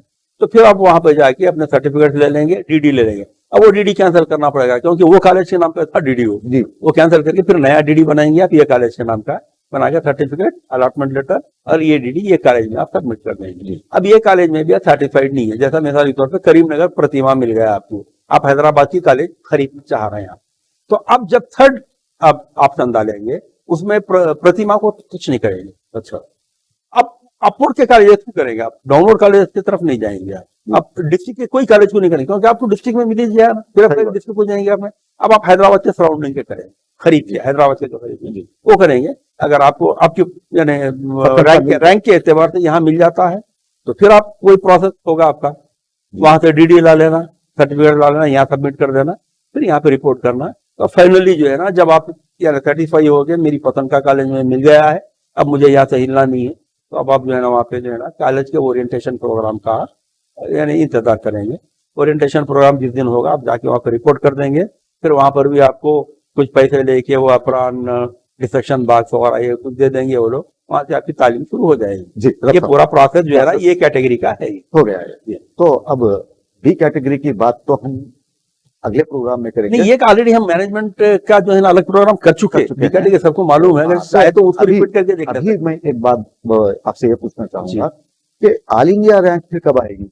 ऑल इंडिया रैंक तो अब उनको ये काउंसलिंग से पहले डिक्लेयर करना पड़ेगा ना, तो फिर वो कब होगा? अब लाई नहीं है लिस्ट, अब बोलो हो सकता है वो ये भी बोले कि आप रैंक कार्ड के हिसाब से अप्लाई कर दो ऑल इंडिया में। अब बच्चे परेशान है नहीं था, पर इस साल सारा मामला उथल पथल है, सारा मुझे वो शेर याद, प्रोसीजर ही नहीं है कुछ। वो शेर याद आ रहा है मुझे, कितना सहल जाना था तितलियों को पाले में, तितलियां पकड़ने को दूर जाना पड़ता है। तो बहरहाल ये जो हिस्से हैं, देखिए आज ये साल जो भी प्रोसीजर अडॉप्ट किया गया है कोई भी फॉर्मेटिंग में नहीं है, 1 2 3 स्टेप में नहीं है, उछल रहे हैं, कूद रहे हैं, पटक रहे हैं, उठा पटक चल रही है, ऊपर का नीचे हो रहा है, नीचे का ऊपर हो रहा है, एक तमाशा। आप विंडो 3-3 बार खोल रहे हैं, आप रजिस्ट्रेशन है विंडो, शर्म की बात है, विंडो 3-3 बार खोलना है, कोई वो माने नहीं। तो मतलब है कि आपकी इतनी कमजोरी है फॉर्मेटिंग में और मॉड्यूल बनाने में कि आप जो है ना खुद कॉन्फिडेंट नहीं है जो करवा रहे हो।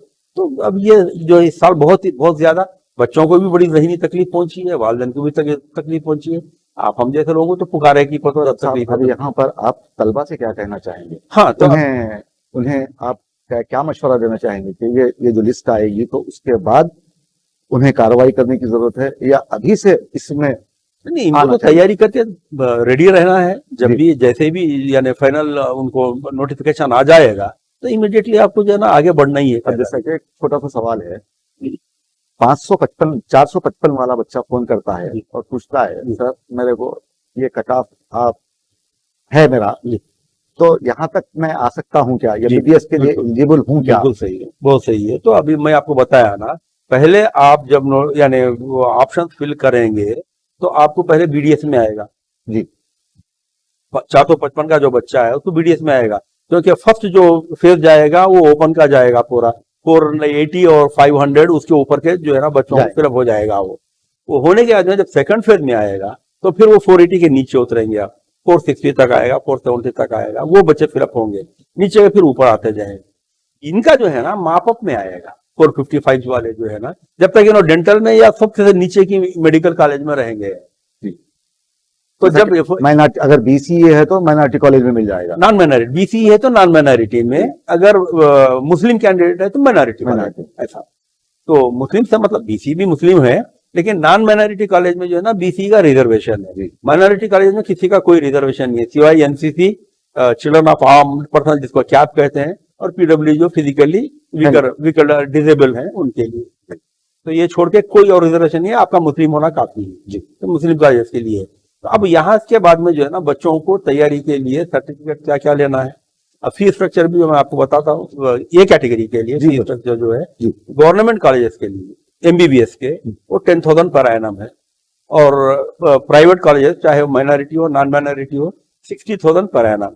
अब जब बीडीएस में आप आते हैं तो 45,000 पर एनम, एक आर्मी डेंटल कॉलेज को छोड़ के। आर्मी डेंटल कॉलेज का क्योंकि आर्मी के बच्चों के लिए ये 4-5 बच्चे बाहर के लेते हैं, तो उनको एक ही कांस्टेंट फी है, वो है 1,25,000 पर एनम आर्मी में। और गवर्नमेंट डेंटल कॉलेज जो है उसमें 3 रेशियो है, वो एक जो है ना 36% आंध्रा का है, 36% उस्मानिया का है, 28% श्री वेंकटेश्वरा का है। तो ये रेशियो से उन बच्चों को एडमिशन दिया जाता है, तो उसकी जो फी है वो 9,000 पर एनम है। ये फी स्ट्रक्चर हो गया। अब जो सर्टिफिकेट इन लोगों को अपने साथ रखना है उसके लिए, किसके अपने काउंसलिंग के वक्त में, तो वो सर्टिफिकेट वेरिफिकेशन में भी आप वही डालेंगे, सर्टिफिकेट लेके जाएंगे जो सर्टिफिकेट आप रजिस्ट्रेशन के वक्त में फीड किए। तो वो सर्टिफिकेट में आपको बच्चों को बता देता हूँ, सभी ओरिजिनल ले जाना है, सभी ओरिजिनल ले जाना है और 2 कॉपी जिरॉक्स लेके जाने का है।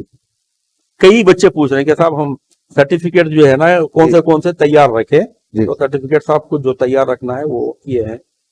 तलबा और तालिबात के लिए रब साहब ये बता रहे हैं कि तलबा जिन्होंने ऑनलाइन कोई सबमिट कर दिया है, उसके बाद जब सीट मिल जाती है तब उन्हें क्या क्या ओरिजिनल सर्टिफिकेट ले जाना है, इसके बारे में रब साहब बताएंगे अभी आपको। रब साहब पहले तो क्या लेना है इन्हें?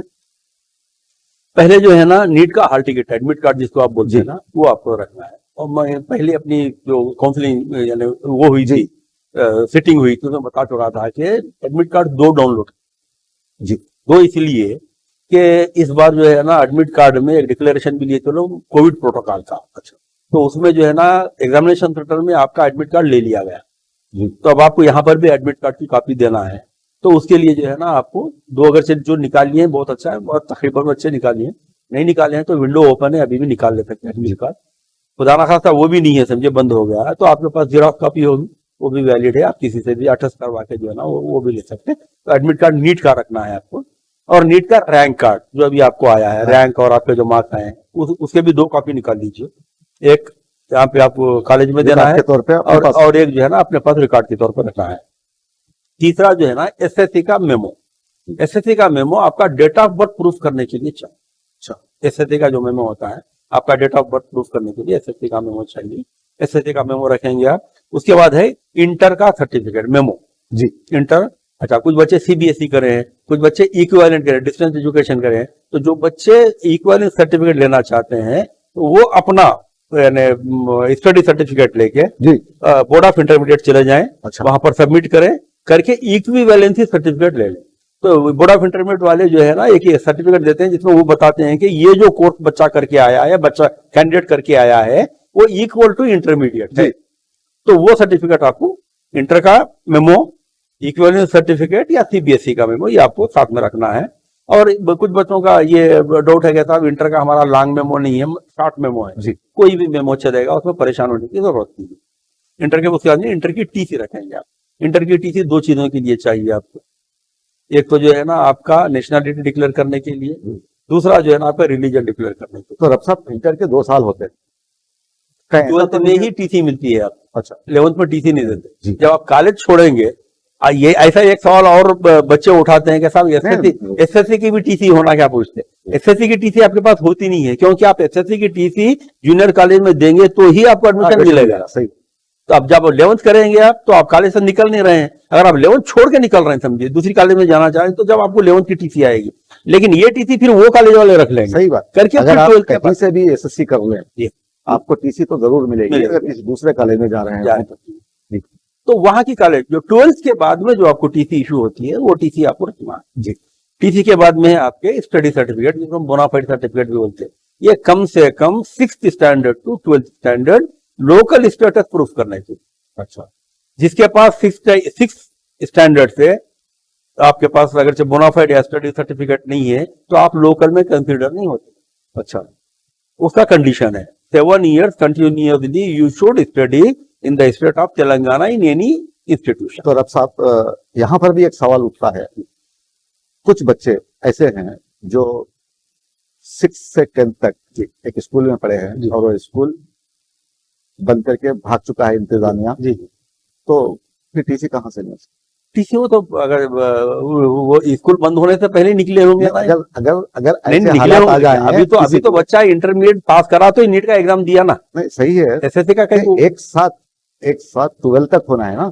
स्टडी सर्टिफिकेट की बात कर रहा हूँ मैं आपको, बोनाफाइड जिसको कहते हैं। तो जब आप एसएससी से निकले थे, उस वक्त तो स्कूल खुला था, आप टीसी लिए तो ही जूनियर कॉलेज ज्वाइन करे ना। नहीं, मैं बता ये रहा था रब साहब, चलिए होता क्या है, 6 से 10 तक तो बच्चे पढ़ते हैं जी हाँ, तो बस लाउबाली बच्चे होते हैं, नहीं लिए आप तो नहीं लेते, स्टडी सर्टिफिकेट नहीं लिए तो आप बोर्ड ऑफ सेकेंडरी को चले जाना जी। बोर्ड ऑफ सेकेंडरी में जाकर डिक्लेरेशन देना, so educational institution has been closed and for which I need a study certificate and this is the, कुछ तो भी आपको फीस की रसीद होगी, कुछ तो भी होगा ना आपका प्रूफ, वो आप देंगे तो वो लोग जो है ना आपको एक सर्टिफिकेट इशू करेंगे कि the candidate has studied from so and so, बोला से ले सकते हैं, इसमें परेशानी नहीं है, कोई बात नहीं। देखिए हर प्रॉब्लम का हल है, हल निकालने के लिए आपका दिमाग पॉजिटिव होना। सही बात। देखिए अगर कुर्सी पे मैं नेगेटिव मेंटालिटी से बैठूंगा तो आपका कोई काम सही नहीं करता, आपको तकलीफ देने के लिए बैठता हूं मैं, जो एनटीए इस वक्त कर रहा है जी। बिल्कुल। अगर मैं पॉजिटिव मेंटालिटी से यहाँ बैठा हुआ हूँ समझिए, तो आपकी कितनी भी गलतियां रहने दी उनको दूर करता हूँ। बिल्कुल सही। वजह यह है कि मेरे दिमाग में आपकी मदद करना बैठा हुआ है और मुझे आपकी मदद करना ही करना है। चलिए साहब, दूसरा क्या है? तो हर प्रॉब्लम का सोल्यूशन है, सोल्यूशन निकालने का तरीका चाहिए और कुछ। उसके बाद में जो है ना आपको क्या सर्टिफिकेट, बीसी जितने बच्चे हैं वो अपना बीसी सर्टिफिकेट लेंगे। बीसी सर्टिफिकेट आपका वही वैलिड है जो तेलंगाना गवर्नमेंट फॉर्म होने के बाद में इशू हुआ है जी। बात बच्चे पूछ रहे साहब ये साल का नया निकालना क्या, बीसी का रिन्यूअल नहीं होता, एक बार आपको इशू हो गया सर्टिफिकेट वो वैलिड फॉर एवर है। तो तेलंगाना गवर्नमेंट से जो इशू हुआ है बीसी सर्टिफिकेट, वो बीसी सर्टिफिकेट आपके पास होना है, वो रखेंगे आप। मुत्तहिदा रियासत का नहीं चलेगा, मुत्तहिदा रियासत आंध्र प्रदेश का नहीं चलेगा। अगर किसी के पास ऐसा है तो अभी मी सेवा में डाल के उसको कन्वर्ट करवा लीजिए, वो करके दे देंगे, तेलंगाना में कर देंगे उसकी बेसिस पे। उसके बाद में लास्ट ईयर तक आधार कार्ड का एक वो था मसला था, लेकिन लास्ट ईयर सुप्रीम कोर्ट का जजमेंट है कि Aadhaar card is not a valid mandatory document, mandatory document for educational purpose, for opening bank account and for purchasing a SIM for mobile.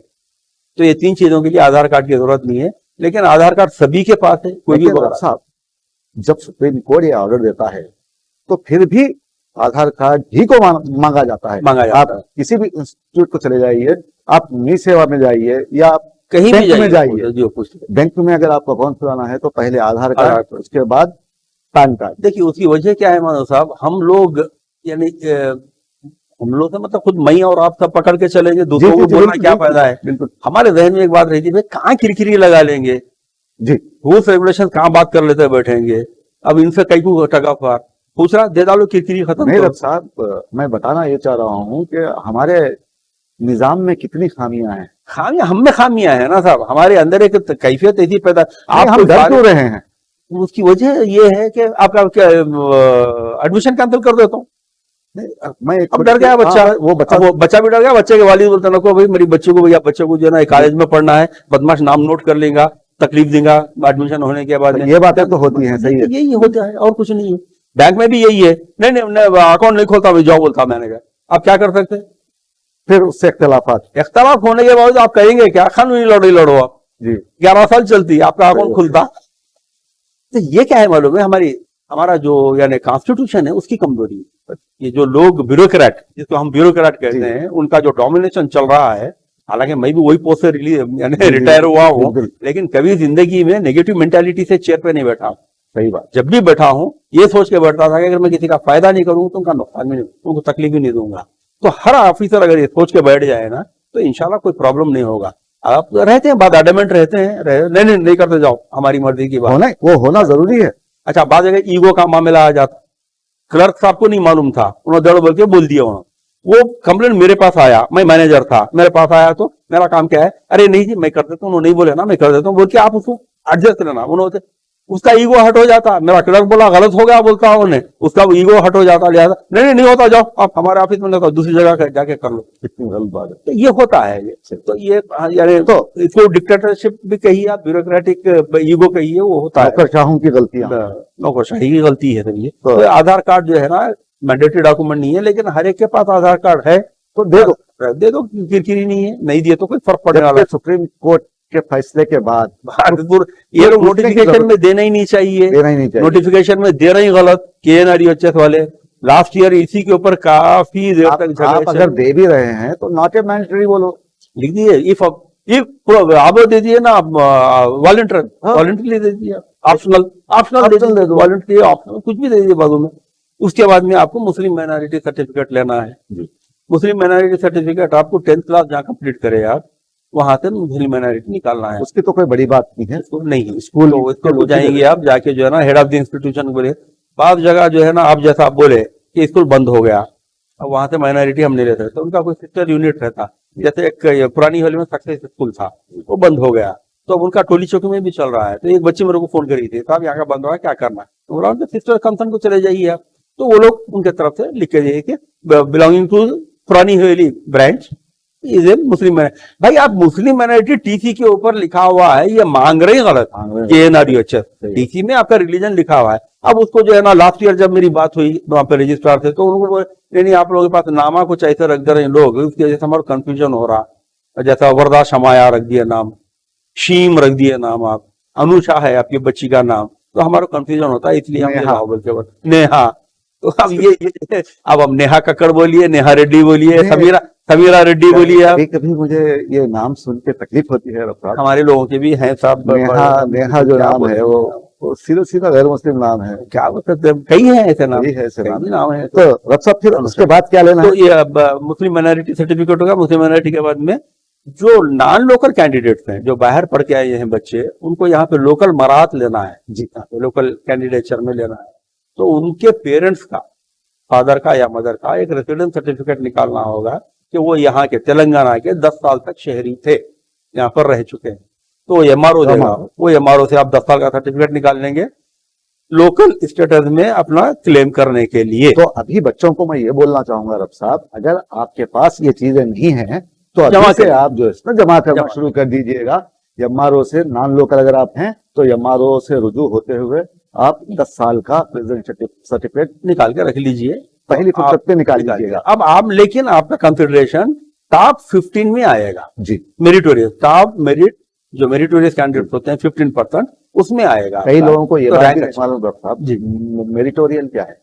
अच्छा, टॉप के जो आते हैं बच्चे, टॉप मतलब नंबर 1 2 3 4, ऊपर से first class, second class, third class, top merit के माने हैं कि ऊपर, सबसे ऊपर आने वाले। अभी जैसा वो मृणाल कुटेरी है, वो जो है ना मेरिटोरियस कैंडिडेट, अब ऑल इंडिया मेरिटोरियस कैंडिडेट। ये लड़की को एम्स में मिलेगा, है ना? लड़का है ठीक है, उसको एम्स दिल्ली में मिल जाएगा, तो उसको भी फीस रहेगी। तो ये वहाँ की एम्स की जो फीस है वो लगेगी ना। क्या है फीस? एम्स की फीस गालिबन 10,000 रुपया है, उतना ज्यादा नहीं, गवर्नमेंट की फीस तो ज्यादा नहीं होती थी। अलबत्ता इसकी फीस ज्यादा है क्योंकि अपने डीम्ड यूनिवर्सिटीज जो है, जैसे अलीगढ़ मुस्लिम यूनिवर्सिटी है, बनारस हिंदू यूनिवर्सिटी है, उन लोगों की फीस ज्यादा, 2 लाख ऐसा कुछ है उन लोगों की फीस। तो गवर्नमेंट की वही 10,000 9,000 5,000 2,000 ऐसी चलता है। तो ये आप नॉन लोकल जो कैंडिडेट्स है उनको ये रखने का है 10 ईयर का सर्टिफिकेट। वो 15 टॉप में जो है ना उनको कंसिडर, अगर उनके मार्क्स आते हैं तो मिलेगा एडमिशन, नहीं तो फिर वो कंसिडर नहीं होंगे। उसके बाद जो है ना आपको इनकम सर्टिफिकेट लेने का है। हर कैंडिडेट इनकम सर्टिफिकेट के पीछे भागता है, कोई जरूरी नहीं है, सबके लिए अप्लीकेबल नहीं है। वो उन्हीं लोगों के लिए जो आपका फी रिएम्बर्समेंट लेना चाहते हैं जी। और इनकम सर्टिफिकेट उन्हीं को इशू किया जाता है जिनके पेरेंट की आमदनी, सालाना आमदनी 2 लाख से कम हो, 1,80,000 वो रूरल के लिए है, अर्बन के लिए 2 लाख, अर्बन के लिए तो 2,01,80,000 का जो है ना, अगर वो है तो आप एमआरओ से आप निकाल सकते हैं। और व्हाइट कार्ड जिसके पास है उन लोगों को दे रहे हैं आजकल, पिंक कार्ड वालों को नहीं दे रहे। तो सिर्फ वही बच्चे लो। अच्छा, ये इनकम सर्टिफिकेट कब का होना? 1 जनवरी के बाद का इशू किया हुआ, ये साल के जनवरी के बाद का। लास्ट ईयर आप निकाले थे वो काम में नहीं आएगा जी। 2020 में जो इनकम सर्टिफिकेट आप निकाले थे इस साल काम में नहीं आएगा। इस साल आपको जनवरी के बाद का इशू किया हुआ जो इनकम सर्टिफिकेट है वही जो है ना वैलिड है। साहब, अगर ये जो रैंक लिस्ट आई है, निकलेगी आजकल में, जब भी निकलेगी, तो इसका जो दौरानिया है अगर दिसंबर से पहले खत्म हो जाए तो? दिसंबर से पहले अगर खत्म हो जाए तो 21 का चलेगा। अगर दिसंबर के बाद में आपकी काउंसलिंग जारी तो फिर 22 का निकालना पड़ेगा। ये भी टेक्निकल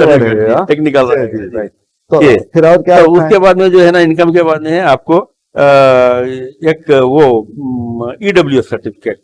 ये क्या है? जो लोग इकोनॉमिकली वीकर सेक्शन, देखिए हमारे पास इंडिया में जो है ना जो रिजर्वेशन दिए गए हैं उसमें हिंदुस्तान की 80% आबादी खते गुर्बत से नीचे है। तो गरीब जो हैं, हम गरीब किसकी बात? फॉरवर्ड क्लास की बात कर रहे हैं, फॉरवर्ड जिसमें ब्राह्मण्स हैं, सैयद हैं, जो रिजर्वेशन में नहीं आते, तो उन लोगों के लिए सेंट्रल गवर्नमेंट लास्ट ईयर से जो है ना एक वो फैसिलिटी दी है, इकोनॉमिकली वीकर सेक्शन। तो जिसकी इकोनॉमिकली वीकर सेक्शन में कौन आते हैं? जिसकी पेरेंटल इनकम 8 लाख से सालाना कम हो, आपके पास 111 गज का घर जाती नहीं हो, और आपके पास 5 एकड़ एग्रीकल्चरल लैंड नहीं हो, वो ईडब्ल्यूएस सर्टिफिकेट ले सकते हैं। तो वो 10% लोगों के लिए ऑल ओवर दी इंडिया है, ऑल ओवर इंडिया है। और उसमें जो है ना वो सीट्स बिल्कुल अलग मख्तस किए गए हैं। आपके जो 85% जो सीट जिसमें आपका कॉलेज का जो एडमिशन होता है उसको छोड़ के उनके 10% सीट्स अलग दिए गए हैं, तो उसमें आपका एडमिशन। तो ईडब्ल्यूएस सर्टिफिकेट आपका कब का होना है? इस साल के अप्रैल के बाद का। अच्छा, अप्रैल 1 के बाद जो इशू हुआ है वो वैलिड होगा। अब फिर जैसा आप बोलेंगे जो 22 में जाएगा तो वहां का अप्रैल का रहेगा। ये ईडब्ल्यूएस का बड़ा चर्चा हुआ था पार्लियामेंट में भी, पार्लियामेंट के बाहर भी। जी। तो हुकूमत ने अभी तो एमडी के पीजी के जो यानी एडमिशन रुके उसी की वजह से रुके हुए, वो भी कारनामा कहा है। फिर ये अलग बातें हैं, हम सियासी नुक्ते नजर से नहीं जाएंगे हम तो। और क्या चाहिए? अच्छा, ये होने के बाद अब आपके उस पे आता हूं मैं। उससे पहले एक और गैप सर्टिफिकेट एक होता है बच्चों का। तो गैप सर्टिफिकेट उन्हीं के लिए एप्लीकेबल है जो बच्चे अपने घर में बैठ के पूरा साल पढ़े, या किसी इंस्टीट्यूट में पढ़े। जैसे नहीं, गैप सर्टिफिकेट किसी इंस्टीट्यूट में पढ़े तो फिर आप रेगुलर हो गए, आपको स्टडी सर्टिफिकेट मिल जाएगा, गैप नहीं आएगा ना आपका। जैसे लास्ट ईयर नीट 2020 का नीट जो है ना, आप किसी वजह से पास करने के बावजूद आपको एडमिशन नहीं मिला जी, मार्क्स की बिना पे नहीं मिला या कुछ भी, आप एडमिशन नहीं ले सके, तो वहां से ये नीट जो आप एग्जाम दिए, जब तक किसी इंस्टीट्यूट को ज्वाइन नहीं किए, आप किसी कोचिंग सेंटर में ज्वाइन नहीं किए, घर पर ही बैठ के पढ़े और घर पर ही जो है ना आप फीस पे करके आप नीट का एग्जाम लिखे एज ए प्राइवेट कैंडिडेट, उन लोगों के लिए 1 साल का गैप का सर्टिफिकेट चाहिए। ये गैप सर्टिफिकेट निकालने का बड़ा लंबी चौड़ी कहानी है। उसको जो है ना पहले आपको जाके जो है ना नोटरी करवाना पड़ेगा, डिक्लेरेशन एफिडेविट जिसको बोलते हैं, वो नोटरी में जो है ना आपको एफिडेविट वो करना पड़ेगा कि मैं आए थे प्राइवेट कैंडिडेट जो है ना अप्लाई किया हूँ, पास किया हूँ, और मेरा जो है ना इस 1 साल में कोई क्रिमिनल रिकॉर्ड नहीं है। वो एफिडेविट लेके आप अपने कंसर्न पुलिस स्टेशन को जाएंगे, वहां पर जाके वो एफिडेविट सबमिट करेंगे अलग विद एप्लीकेशन। पुलिस वाले उनके रिकॉर्ड वेरीफाई करके आपको पुलिस क्लियरेंस सर्टिफिकेट देंगे कि ये कैंडिडेट कैंडिडेट नहीं बोलेंगे लोग, एप्लीकेंट बोलेंगे कि हमारे रिकॉर्ड के मुताबिक किसी क्रिमिनल केस में इन्वॉल्व नहीं है। अब ये पुलिस क्लियरेंस सर्टिफिकेट और एफिडेविट ये दोनों लेके आप जो है ना एमआरओ ऑफिस को जाएंगे, वहां एप्लीकेशन डालेंगे गैप सर्टिफिकेट के लिए। तो एमआरओ जब आपको गैप सर्टिफिकेट रिलीज करेगा कि he is not involve in any criminal activity, ऐसा चीज गैप में भी ट्रीटेड एज वैलिड। तो ये हो जाए। तलबा से मैं ये कहना चाहूंगा, बच्चों अगर आप लोगों ने घर में बैठकर 1 साल तालीम हासिल की है या घर में पढ़े हैं प्राइवेट पढ़े हैं, घर में पढ़े हैं, अगर आपको गैप सर्टिफिकेट चाहिए तो अभी से आप तैयारियां शुरू कर दीजिए। एमआरओ ऑफिस जाइए, पुलिस स्टेशन जाइए, अपना जो भी रब साहब ने कहा उसको तकमील कीजिए और एमआरओ ऑफिस जाकर आप अपना गैप सर्टिफिकेट हासिल कर सकते हैं। और जो बच्चे कोचिंग सेंटर में पढ़े हैं या लॉन्ग किए हैं उनके पास स्टडी सर्टिफिकेट रहेगा। कई इंस्टीट्यूशंस वाले बच्चों को गैप सर्टिफिकेट बोल के इशू भी कर दिए, वो लोग कोई मसला नहीं है। और अगरचे इससे बचना भी चाहते हैं आप, ये लंबा जो प्रोसेस है बचना है, तो कोई आपकी जान पहचान के कोचिंग सेंटर है या लास्ट ईयर जहाँ पे आप पढ़े हैं उनसे रिक्वेस्ट करके ये साल का भी जो है ना ऐसा भी कर सकते हैं, एक स्टडी सर्टिफिकेट ले लीजिए, तो गैप के मसले से जो है ना बच जा सकते हैं। अब इनसे हटके जो है ना, आप जो 100 रुपए के पेपर की बात किए थे ना, वहां आ रहा हूँ मैं। अच्छा। जो नोटिफिकेशन में नहीं आता, बाद में आता हो, क्योंकि कॉलेज में सबमिट करना होता है। तो अब साहब आजकल जो नॉन जुडिशियल पेपर है, जी हाँ, उसकी वो हाल देखने में आ रहा है, उसकी भी जो है सुना बहुत ज्यादा कमी है। तो इसके लिए एक, अगर आपको नॉन जुडिशियल पेपर नहीं मिल रहा 100 रुपीज का, 10 के 10 लो, 10 के 10 लो, 50 के 2 लो, अगर से नहीं तो 200 का एक ले लो, 500 का एक ले लो। ये भी अवेलेबल नहीं है आपको, तो भी परेशान होने की जरूरत नहीं है। आप सीधा जो है ना रजिस्ट्रार ऑफिस चले जाइए मौदम नई मार्केट पे, वहां पे जाके 100 रुपए का फ्रैंकिंग करवा लीजिए, बात खत्म, कोई मसला नहीं है आपका। फ्रैंकिंग करवा लीजिए कि मसला खत्म हो जाता है। तो ये आपको नॉन जुडिशियल पेपर का मसला हल हो गया। कुछ कहीं पे भी पेपर नहीं मिला तो आप फ्रैंकिंग करवा लीजिए, बात खत्म हो गई। अब फ्रैंकिंग तो कभी भी क्लोज होता ही नहीं, वो तो हमेशा थप्पा मारा दिया, थप्पा मारा दिया। लोगों को मालूम नहीं है, मालूम नहीं है, परेशान हो। मौजम जाही मार्केट पे स्टाम्प्स का ऑफिस है, रजिस्ट्रार ऑफिस है, वहाँ पे आप जाके फ्रैंकलिंग करवा सकते हैं। Non stamp and judicial paper का जो है बाकायदा एक वो खुला हुआ है, उसका क्या बोलते हैं, सेक्शन काउंटर है, काउंटर है, वहाँ पे आप करवा ले सकते, फ्रैंकिंग करवा लीजिए, कोई मसला नहीं रहेगा, आपको पेपर ढूंढते फिरने की जरूरत नहीं है। तो अब इसमें ये 2 पेपर आप 100 के 2 जो लेंगे, वो ये है कि एक है आपका अफिडेविट एग्रीमेंट, अंडरटेकिंग जिसको कहते हैं, अंडरटेकिंग बोलते हैं जी। वो अंडरटेकिंग ये है कि आप जो भी इंफॉर्मेशन KNR-UHS को प्रोवाइड किए हैं अपने रजिस्ट्रेशन फॉर्म में, वो ऑथेंटिक है, उसमें कोई गलती नहीं है। अगर किसी वक्त में मेरे कोर्स के दौरान में ये प्रूव हो जाए कि मैंने गलत इंफॉर्मेशन दिया है, तो आप मुझे कोर्स से डीबार कर सकते हैं, कोर्स से निकाल के फेंक दे सकते हैं। उसमें आप साइन करेंगे, आपके विटनेस में जो है ना पेरेंट साइन या गार्डियन साइन करेंगे, उनका आधार नंबर डालेंगे जी, पेरेंट या गार्डियन का आधार नंबर डालेंगे। तो ये अफिडेविट आपके जो इंफॉर्मेशन दिए हैं उसको तस्दीक करने के लिए, तस्दीकनामा कह दीजिए, तस्दीकनामा है। और दूसरा है बॉन्ड जी, जो आप KNR-UHS को लिख के दे रहे हैं, बॉन्ड है वो, और वो बॉन्ड है 3 लाख का। वो 3 लाख का बॉन्ड ये है कि अगर मैं कोर्स जब कर रहा हूं, चाहे MBBS हो या BDS हो, बीच में 2 साल करा, साल करा, 6 महीने करा, 1 महीना, 1 दिन भी चेंज करके अगर मैं छोड़ देता हूं, तो Kaloji Narayana university of health sciences को 3 लाख रुपए पेनाल्टी पे करूंगा। अच्छा, in addition to total tuition fee of the college plus their expenses. College की जो ट्यूशन फी है 5 साल की, वो भी पे करेंगे आप, और उनके जो और दूसरे जो डिमांड थे 3 लाख के अलावा ये 3 लाख आप कालोजी नारायण यूनिवर्सिटी को दे रहे हैं। अच्छा, जनरली क्या होता है मैं आपको बताता हूँ, लड़की है 3 साल MBBS कर ली, शादी कर ली, अब उनके शौहर दुबई में है, उन्होंने बोलते साहब ने वो छोड़ दीजिए, वो MBBS क्या करते हैं, मैं अपने साथ रखना चाह रहा हूँ, बल्कि लेके चले जाते थे। जब लेके जाते तो आपका पासपोर्ट क्लियरेंस के वास्ते ये होना जरूरी है। तो आपको पूरे 5 साल की फीस भरना है, KNR को 3 लाख देना है। अच्छा, कुछ लड़के हैं ताया सऊदी में काम कर रहे हैं, बेहतरीन एक पोस्ट निकल गया है वहां पे, क्या डॉक्टरी में कमाता हूँ, यहाँ आजा मैं देख लेता हूँ यहाँ पे, तो उन्हें छोड़ के चले जाता। अच्छा साहब, अगर बीच में ऐसा हो जाए किसी तालिब इल्म की मौत वाक़ हो जाए, उसे ये एप्लीकेबल नहीं, उसके लिए एप्लीकेबल नहीं, इसके भी खाली उसके लिए नहीं, नेचुरल कैलामिटी के लिए भी एप्लीकेबल नहीं है। आपको एक्सीडेंट हो गया, आप कोई आपके दहनी वो हो गए, तवादुल खो दिए आप और तालीम के काबिल नहीं रहे, इसके लिए एप्लीकेबल नहीं। ये इंटेंशनली जो आप छोड़ रहे हैं ना, अपने खुद से जो छोड़ रहे हैं, उसके लिए एप्लीकेबल है।